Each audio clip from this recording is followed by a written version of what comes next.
Hi, so this is a summary video or an introductory video to a project that I'm going to be working on over the next week or two, which is a series of videos and exercises meant to bring about lucidity very aggressively, very rapidly.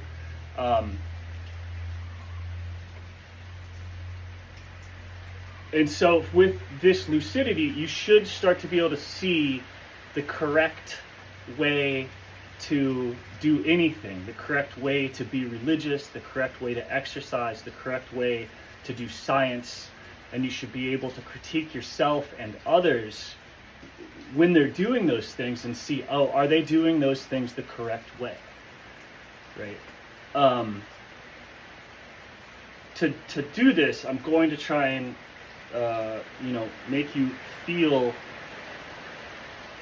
the way that the world is actually moving and what's actually going on and how you actually interact with that. And it's kind of going to be fractal. So I'm going to, in this video, as I explain it, if I'm doing it right, I'm showing you like a cup full of water, and everything there about water is true. And then that also scales up to the bathtub, to the ocean, to the whatever. Right, so this is fractaling out. So everything's always completing what I'm saying, and it's also tuned in and grounded to reality, right? So I'm also on a big pop cultural wave, or I'm trying to catch a large wave, and so is everybody, right? And so that's where you get this the uneven eye. Right, I have like the flu. I got some pink eye. And you see this uneven eye configuration. Like the Liver King's rocking it right now, but people do uneven eye configuration all the time. And it's just a big wave, that boundary line between the hemispheres of the brain, like the boundary line between the left and the right eye, it made very obvious if one eye is disturbed, right? Sorry, that's too much.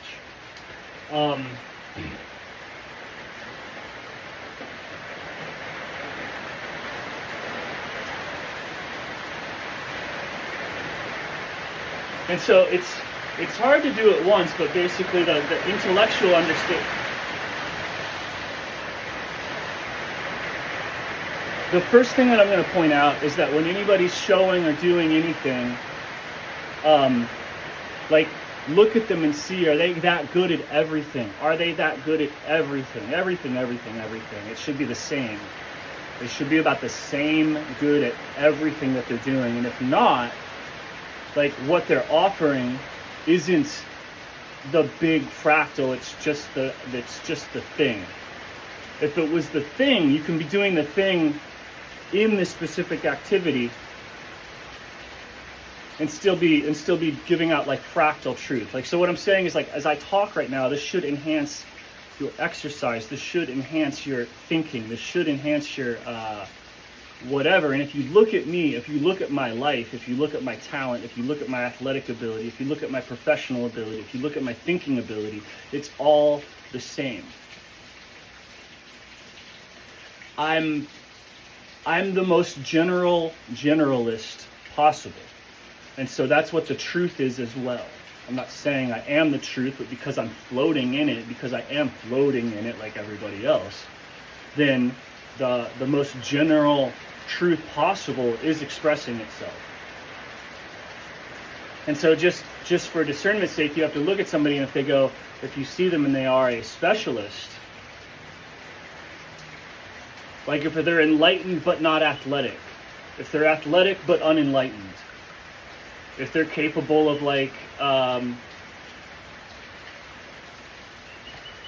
drama versus being real. Are they incapable of acting? Is it somebody that's I'm real all the time? Or are they incapable of drama? Somebody that's oh, I can't do this. Are they fully, schizophrenic and fully devoutly religious? According to their surrounding society's religious norms and laws, right? what's the correct way to be religious? Do you feel everyone around you and say, I want to be one with you? And you pick, well, what do all these people believe? What do all these people believe? And you do that, and you become a monastic is somebody who like deeply believes, even more than everybody else, what everybody else around them believes and supports, right? So when you have churches, I don't control how the currents go, right? So when you have churches, it's just the collective belief, right? We're all here. So how do you sense, what's true? Like, what do you mean what's true? Like, no, what's the most unifying belief possible? And the most unifying belief possible is going to be one that's not in conflict with everybody else. And so it's going to be based on their beliefs. So anybody who pursues that type of oneness is going to go into the more and more strict religious orders. From being a devout person to being a monk to being, right? It's a very strict social beliefs is what a monastery is doing.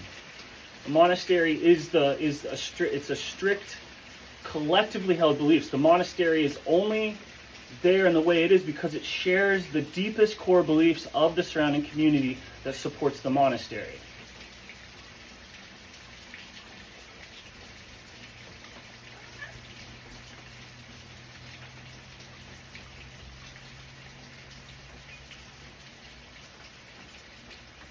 And so that's one thing that people do when they're finding truth or goodness, right? What's goodness? Goodness is getting along with somebody else, right? How do you do that? You match their beliefs. And then you look around and you start to notice, oh, they all have these deep core beliefs. This is everybody's most special beliefs. So then you become that. You become everybody's most special beliefs. And that's religion. And the people at the top are trying to become everybody's most special beliefs.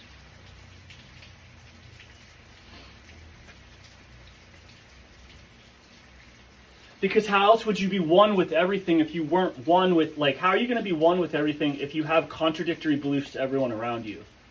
How are you going to be one with everything if the immediate people around you, if you don't believe what they believe, if you don't think about God the way that they think about God, you're fundamentally you're not one with them. You're separate, you're isolated, cast out, cast down, away. Right? You could be or conflict, right? What are the two beliefs? Instead of seeing what's right or wrong, beliefs are these frequencies, these vibes that we are capable of holding, and then they match or interact with everybody else around us. And they either tune us into it, we dialogue, we merge, right? So these religious orders aren't just the church. The religious order is dependent on everybody holding those beliefs. It's maybe not everybody's job to it is everybody's job to fully do that, but we got other stuff to do, right? People have other stuff to do. So we pay certain people to have it be their job to embody this thing. And so that's people drawn to the religious order in every culture. And that's what's going on. The sermons and everything, the point of it is to get everybody on the same beliefs. And have those beliefs do well with reality, and have those beliefs not cause conflict with other people, like other cultures. So you go, oh, hey, let's all love each other. Let's all whatever, right? These beliefs are these vibes. And then you have to, sometimes other cultures come in and they have this belief of fuck you. Right? So it's a lot of people get to these beliefs of oh, let's love everybody and all that, but then these other people come in with a fuck you belief, and they'll kill you, right?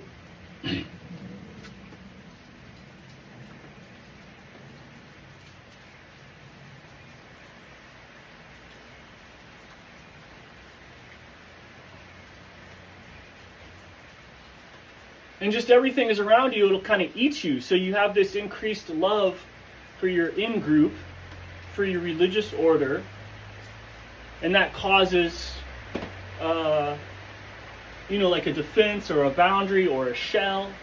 So you can have love without dissolving into everything or being consumed by something that says, fuck you, I'm going to eat you. And this is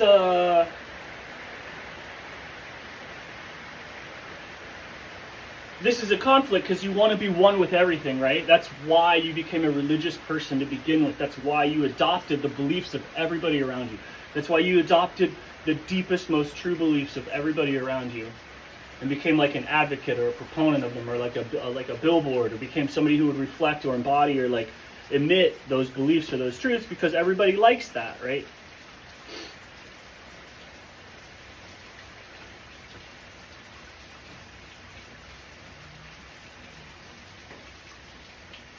As you get to the top and you embody those things and you become more and more, and everybody believes the same thing, and you're getting this feeling of more and more oneness with everybody around you, lo and behold, you will find that you'll encounter somebody else, another group of people with different beliefs, and this intense oneness that you've generated causes a two-ness, like the two cultures clash. So there's like a two-ness to it.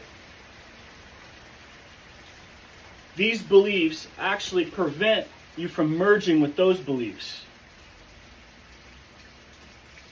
So the most peaceful religious group forming people in the culture, the priests, the monks, the monastics, the I don't know. So yeah, it's the priest class or whatever. Priest class and monastic class, the mystics, the yogis, right? As they are generating what everyone's going, oh, that's oneness. It's also generating the situation for war.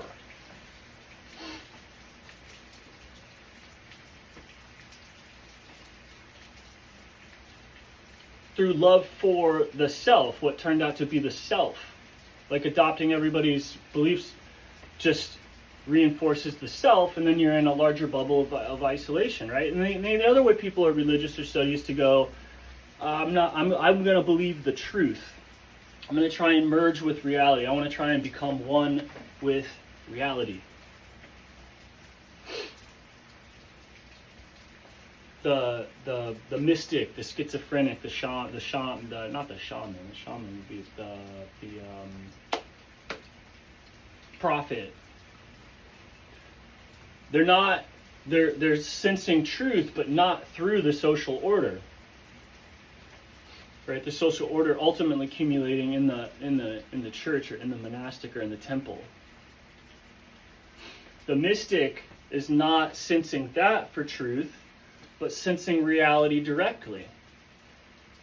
Right? And so somebody who's sensing reality directly is often pushed outside of culture, outside of everybody else, because they're not sensing reality directly. They're sensing each other for truth, because that's making humans the most important thing that you're going to base your sensations off. If humans are the most important thing, if you value human life, which you should, you do need to value yourself first. So when you value human life first, it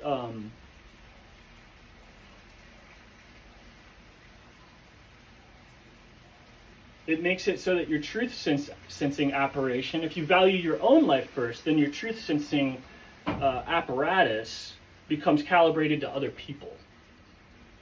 And that's how you find truth. It's like if you think you're important, you're going to go to other people to find out what is important. Because it's like, I'm most important, so you see yourself in other people more than you do like a 2x4. Right? So if you start to give up yourself as the most important person, that lets you start to study other things. Like that's meaning like my beliefs aren't that important, and that lets you study, matter, energy, exercise, or anything. That lets you study it with, an open mind or the question. And that you cannot ask scientific questions unless you give up on your own self-importance. Otherwise, you're going to reference the social group. To the degree that you are in your self-importance is the degree to which you're only referencing the social group. So you're finding obscure knowledge in books. You're finding obscure knowledge in people. You're looking for that deep, deep knowledge maybe because the self has been eroded a bit. And so that erosion of self lets the person ask deep questions, but because the self is still inherently at the bottom of the process, you're looking for those answers, those deep questions in people, in other people's beliefs, right? This isn't that bad. Like if you throw out looking for answers in other people's beliefs, which is what people often do, then you start to only match nature, or you only match reality, but then you have this whole human realm that you're suddenly not matching with. Right? So you'll see people fall back and forth on different sides of this line between getting like mystical, kooky, schizophrenic, and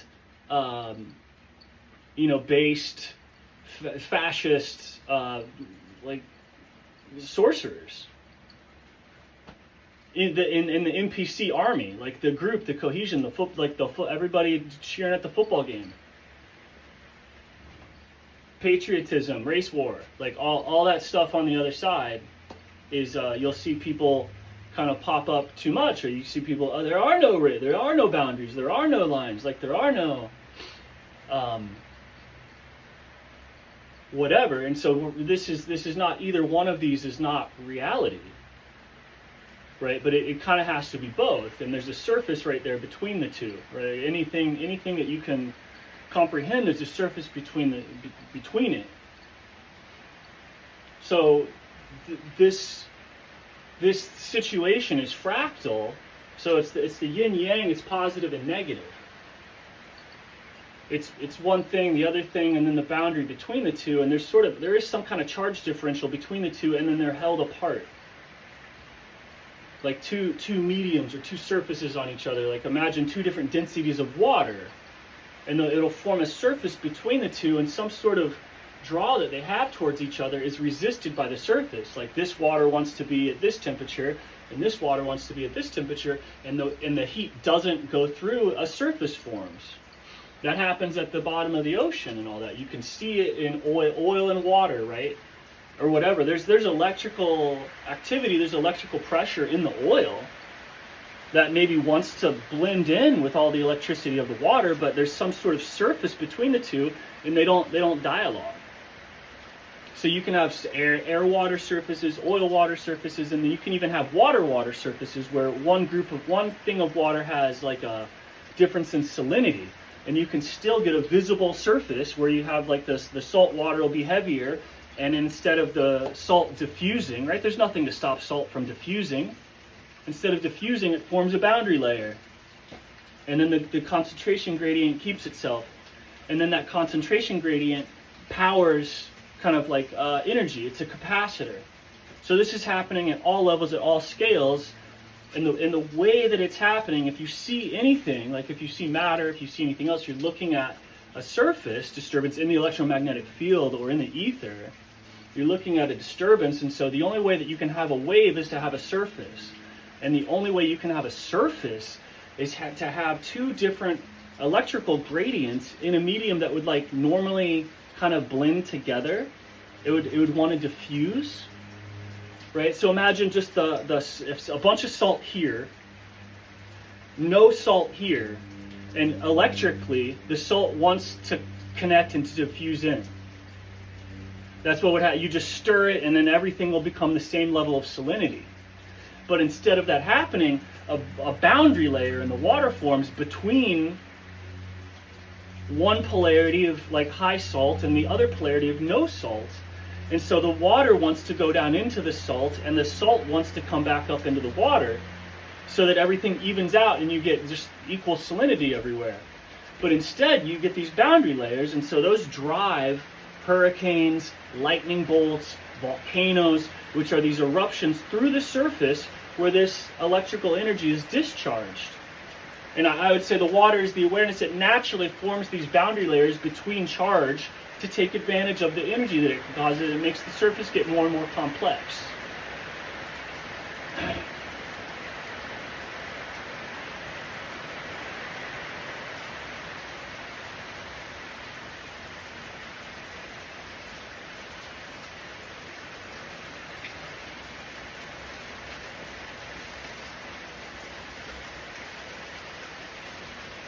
And so you could view all the electrical activity in the air, the electrons of the oxygen, the electrons of the nitrogen, the electrons of all the atoms in the air.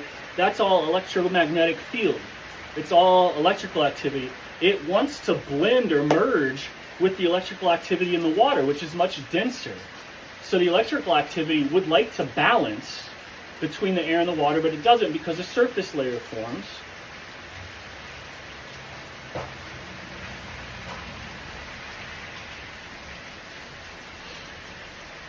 And then that's happening between everything, between the atmosphere and space, between the inside and the outside of the sun. Right? It's this boundary layer, and then that boundary layer is causing currents to flow or capacitive charge to build up. And it's just nested series of these giant capacitive charges in electromagnetic fields of varying densities. Right? The electromagnetic field of the air is just an electromagnetic field of a different density. They're both empty. They're empty space fields. So the electrons are evenly distributed everywhere, exactly like you would see a fluid. That's a field. When electrons are not, when the electrons are within the whatever's constraining them, they behave as a field. And so that's how you generate space. Space is generated by a complete diffuse electrical activity. And then when the electrical activity separates, that's when you get a boundary layer, or you get an object, you get a surface. The surface is capable of supporting waves. So between these boundary layers, you get a surface, you get objects, you get thingness. And then as the electrical activity is allowed to bleed through, as the energy actually goes, that can power things like hurricanes, or it can power things like wind, right? But you get this powering of a vortex from the concentration gradient. So imagine the concentration gradient between something and nothing, between consciousness and unconsciousness, and that's what you're looking at. That's powering the entire. How do all these atoms and stuff keep spinning? It's from the consciousness wanting to move into the consciousness, blocked by a surface, right, that captures and harnesses all the energy going as they want to blend into each other and to make like kind of a like ideally if the world, what would make everything not exist is not if it was unconscious or conscious, but like some indeterminate thing in between,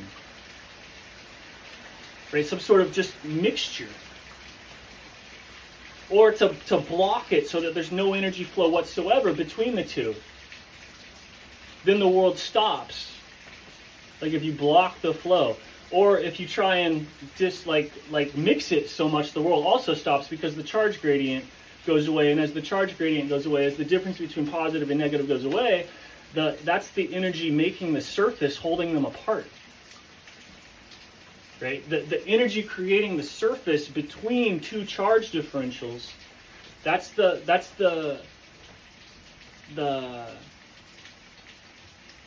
it's there. That's how positive and negative are actually holding each other apart, because they're apart. And why are they apart? Because of the surface. That's the tension pattern. Positive and negative want to attract. What keeps them apart is this. It creates the world of objects, things, forces. Keep it apart. And so this trinity, right? It's a trinity.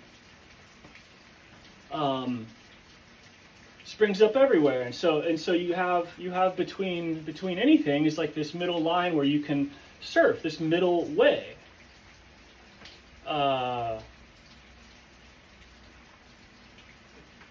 And that's the middle way is where the waves happen. The middle way is where the self-conscious experience happens, of where there can be something on the surface of the medium floating in the medium. That has to be at the surface. If it's all below the surface in the unconscious, the self-awareness is kind of the same as fish. It's this ability to go up out of the water and comprehend and to look out through and stuff that makes it, what do you call it?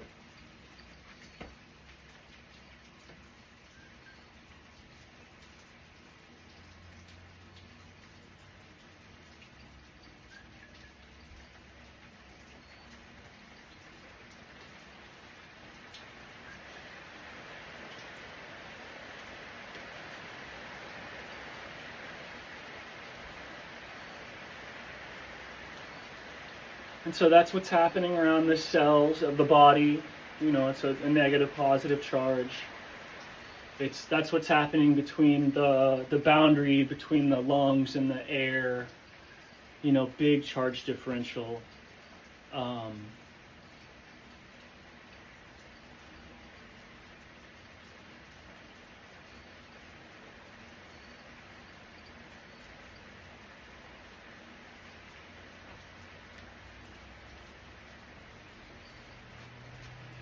That's just how it works. That's what's going on everywhere. So everything from the way that you test this for real is it's kind of a philosophical thing. Is it true if you move that way? Is it true if you move as if you're an object with a surface? Right? You're part of a field, you're a wave or you're a bubble in a field, right? So you have to be somewhere. You're either like standing on the ground. I'm like a wave coming up out of the ground. So I'm in that field. The more that I sink into that, like wherever my awareness is, if I can actually get underneath it, right, to get underneath of the feeling of groundedness, then I'm actually in the ground.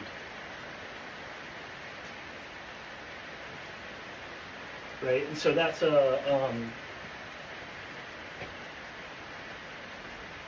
practice in and of itself, but it's also just a test of, is this map true?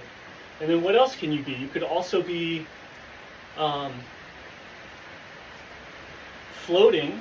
So I can be on the surface of something. Imagine if I was a big inflatable balloon, and so I'm resting on top of the ground. That's another thing I can be. I can be resting on top of the ground, like a bubble rests on top of the surface. And so that means I'm floating I'm floating on the ground. I'm not in it or under it. I'm actually floating in it, and I can do that, right? And when I'm floating in it, I find that, well, what am I floating in? Right? I'm on the ground. I'm standing on it, and so that means that, like, if I drop under, then I'm like, you know, sinking under, and then I stand up on top of it. Well, what are the implications of that? I'm standing up on top of what? I'm in my awareness. I'm standing on the ground in my awareness. So this field, the field that I'm no longer in the ground, I'm in this awareness field resting on the ground. Anytime that you're standing on another field, or if you're floating on top of something, that means you are inside of the field, one above that field that's giving the surface that you're standing on. Like basic field mechanics. So you stand on the ground, and then you're saying, okay, I'm on the ground. Well, how do I since I'm inside of this other field, you're kind of swimming. You'll find that correct movement mechanics is in this field, and the denser the field is, the more attention that you have, since it's your awareness, since you're in your awareness, the denser your awareness, the more this field is thick, and so you have to push off of it to move. And it's how you have to move. Like if somebody's pushing on you, they're making the awareness around you denser, and so you have to take whatever martial arts stance or whatever thing to deal with that density of awareness. But if the awareness is dense, you're always kind of having to like push off of it, and then that's the power technique, or the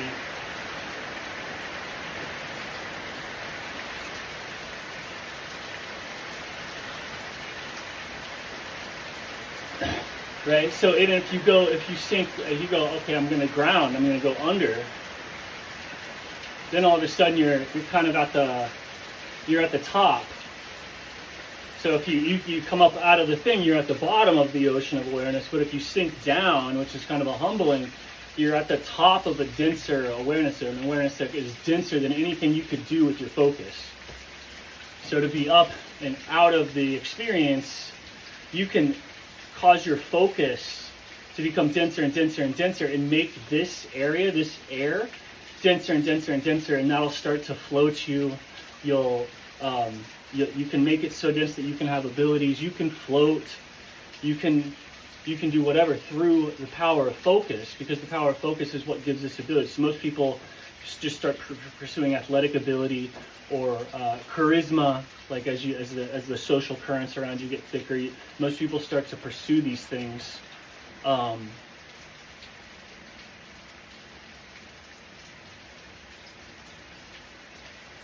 And the awareness just doesn't continue to get denser. But the more that you focus, either from like that adrenaline rush or the newness or like fear or just whatever gets you like in the here.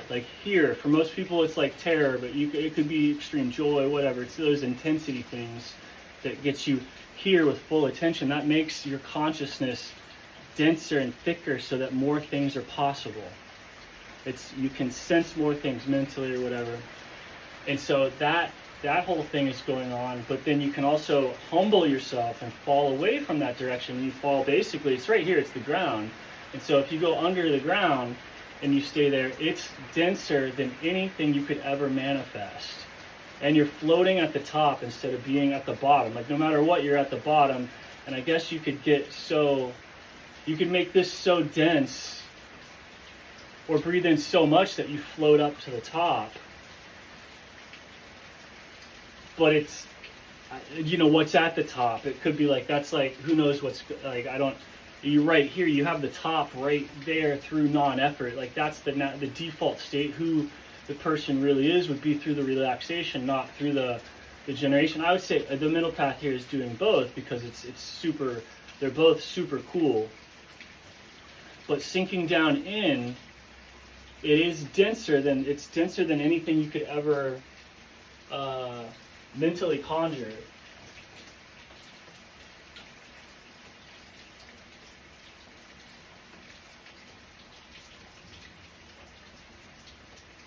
And so the movements it's like moving through the densest fluid imaginable.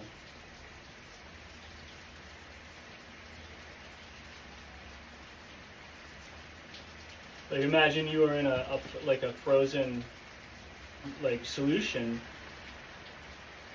and how would you move? You're gonna have to push off of everything all at once to get yourself to go in another direction. So if you drop into it, that's how you have to move.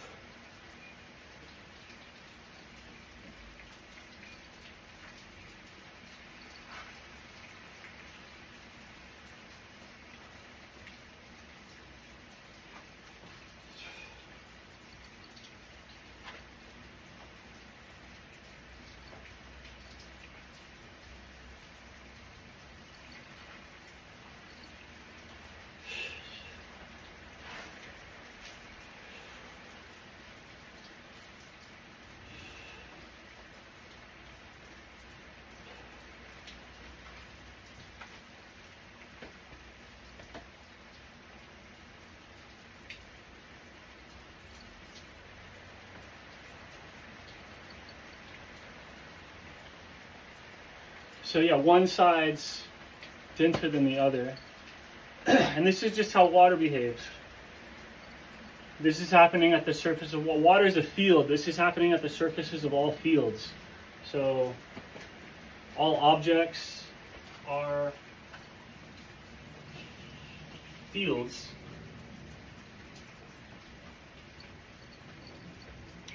This is a ocean of electrons held together in a structure,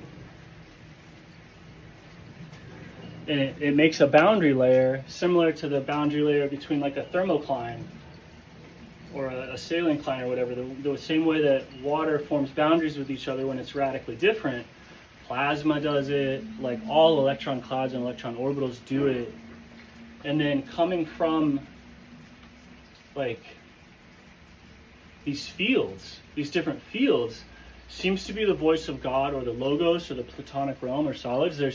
There's all of creation is singing to itself like our vocal cords go, and like everything's screaming all at once, like especially the stars. And so you have these vortices, these tornadoes, these breaches between yin and yang, powering all the activity that you see on the surface of everything. And so you get like a cyclone, and then if all the logos, the voice of God moving across the waters, is cymatically bending the electromagnetic field. And what people think is positive is actually just a core of nothingness, because it's like so all you have is electromagnetic like energy, electrons, right? Everything that I'm touching, thinking, all the chemistry, all the objects touching each other, that's all from electrons. Or like what we're just going to reference that. That's what people have kind of like. So it's when you have electrons, it's just like water. Water is electrons, right? And it behaves the same way as water, to where it has it's full, right? There's an orbital. There's something that's full. And if it gets any fuller than that, it starts to spill over into another area.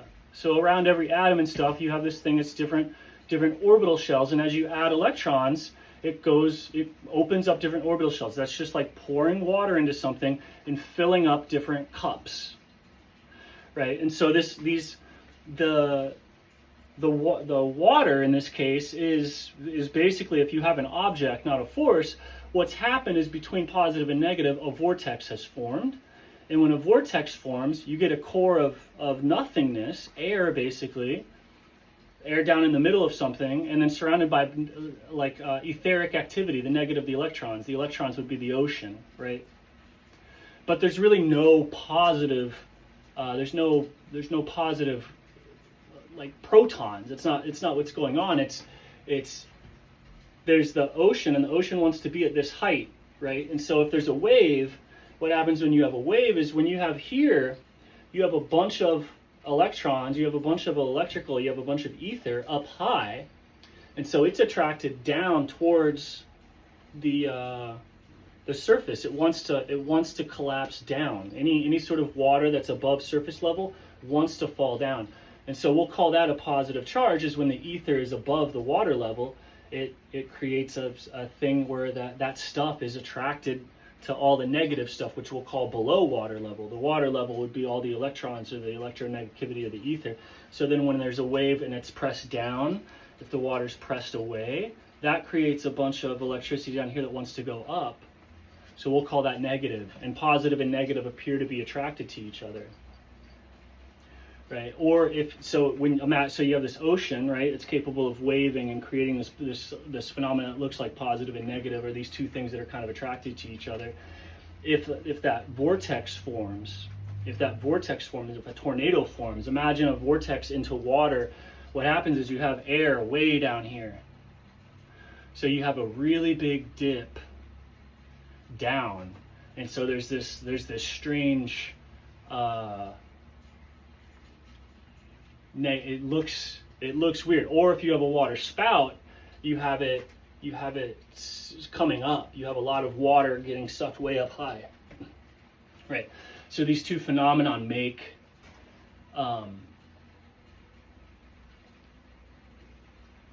the weather. And in fact, the water going each direction would be like matter and antimatter.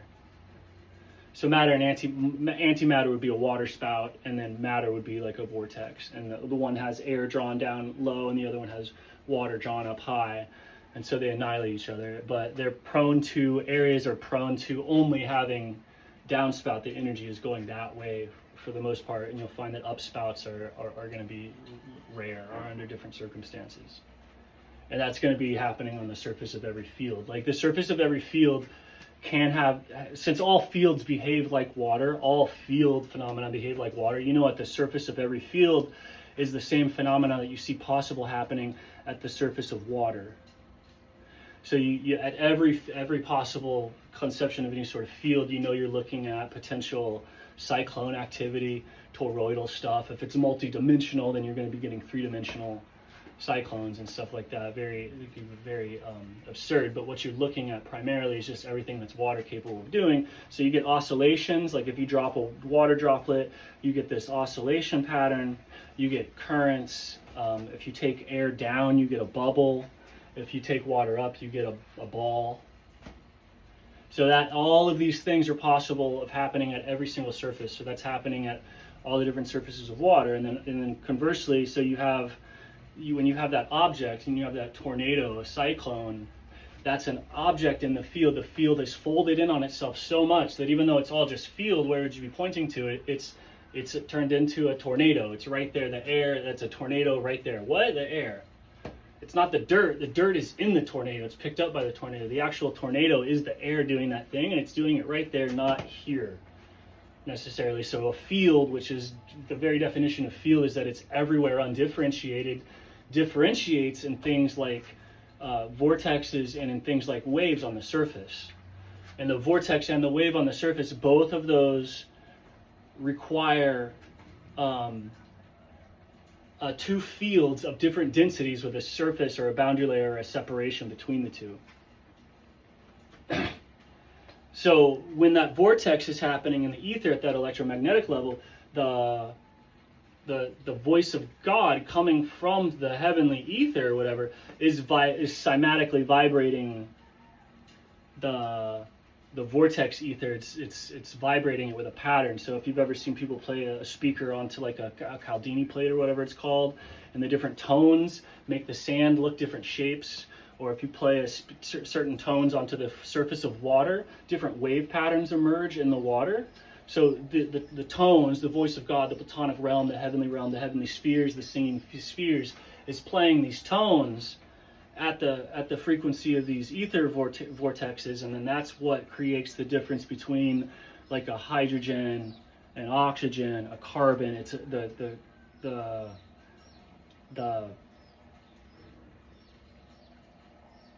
cymatics basically cause it so that the vortices take different shapes, and vortices of different shapes can then have different bonding angles, so they can stack or combine together. So imagine, hurricanes, vortices sticking together so that they create like larger vortices, and so you can chain them together like from atoms into hydrogen atoms, like the smallest thing.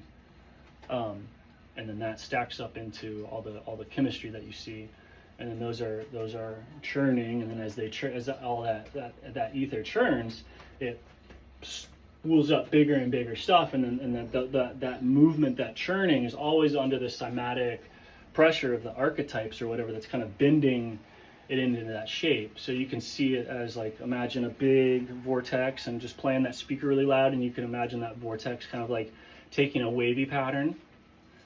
Right? So that's one way that's why atoms and stuff get different arms, get different bonding angles, get different behavioral patterns, because the sound, the logos, the frequency is changing the currents, the electrical currents, as they weave through the orbital. The reason that it's not just a normal shape is because there's been a cymatic tone applied to the atom, and then that causes the vortex to take the tetrahedral path of the carbon atom.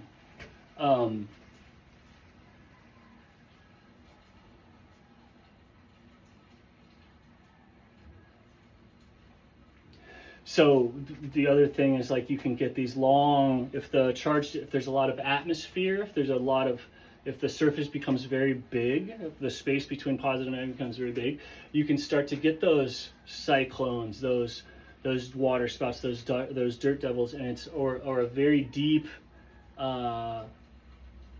vortex of some sort, a very deep or very tall vortex, very long, very stringy. Imagine DNA, right? Imagine DNA. Like making these types of really long vortices more like likely to happen, conducting it, right?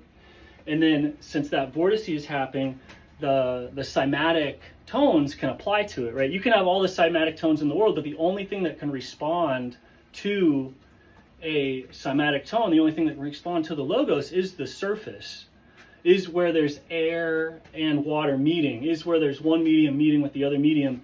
So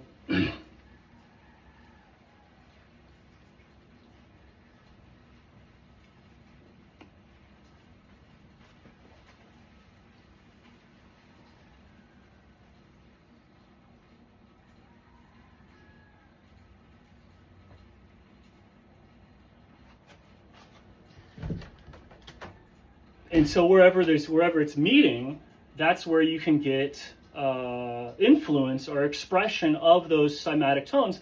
So a tornado or a hurricane, that's all surface area, right? It's all surface area, it's all bendy. And so it's also this object that can be vibrated into a particular shape or into a particular movement pattern, right? A long surface string, a long string of the surface is then responsive to the Platonic realm. So this is how the body tunes into the mind or the self. The self isn't this core, this nucleus at the core of the body. There's nothing there when people look. The self is this tone, this voice, this logo that's moving the body as it mediates heaven and earth. The mediation of heaven and earth is what causes all these vortices and these waves and everything. So you're just looking at multiple realms, and they're all like the surface of water. So you get big waves, you get tides, you get sets of waves, you get water spouts, you get vortexes, and all of that stuff applies wherever you see this at all levels. It applies to your body, it applies to your family, it applies to your nation, your culture, your civilization, your planet. It applies to the atoms, the sports teams. Like it's everything is doing this.